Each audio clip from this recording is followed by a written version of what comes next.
Hi hello welcome to social post. నేను మీ Vasavi Acharya. Thank you so much.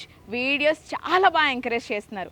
So right now నేను ఒకటి చెప్పాలి అనుకుంటున్నాను. ఏంటి అంటే మీ అందరూ చాలా కన్ఫ్యూజన్లో ఉన్నారండి. ఐ నో దాట్ 2026లో న్యూ హోమ్ తీసుకోవాలా లేదు అంటే రెంటెడ్ హౌస్లోనే ఉండాలా అని చెప్పేసి. సో ఈ వీడియోలో ఏది తీసుకుంటే బాగుంటుంది అన్నది ఒకసారి చూద్దాం. రైట్ నౌ హైదరాబాద్లో రెంటెడ్ హౌస్ కంటే కూడా వాటి అద్దె ఏదైతే ఉందో దానికంటే కూడా న్యూ హోమ్ ప్రైజెస్ అనేవి చాలా పెరగడం మనం చూస్తున్నాం.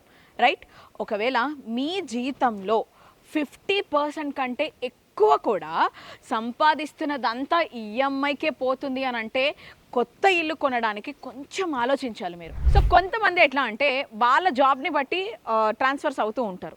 అలాంటి వాళ్ళు డెఫినెట్గా రెంటెడ్ హౌస్లో ఉండడమే బెటర్. లేదు ఇంకా మేము ఇక్కడే ఉండిపోతాము, మేము ఎక్కడికి షిఫ్ట్ అవ్వము, మేము ఎక్కడికి ట్రాన్స్ఫర్ కూడా అవ్వము అనుకునే వాళ్ళు 10 years 15 years నుంచి ఒకే ఊర్లో ఉంటారు. వాళ్ళు డెఫినెట్గా ఓన్ హౌస్ తీసుకుంటే వాళ్ళకి లైఫ్ టైం ఇన్వెస్ట్మెంట్ అవుతుంది. సో నేను అందరికీ కొనడం లేదా రెంట్ హౌస్లో ఉండడం అనేది ఈక్వల్గా ఉంటుందని నేను చెప్పట్లేదు. కొంతమందికి జాబ్ని బట్టి ఫినాన్షియల్ స్టేటస్ని బట్టి కొన్నిసార్లు డిసైడ్ చేయడం అనేది జరుగుతూ ఉంటుంది. కాబట్టి మీకు ఏది ఇంపార్టెంటో అది చూస్ చేసుకోవడం అనేది బెటర్ ఆప్షన్.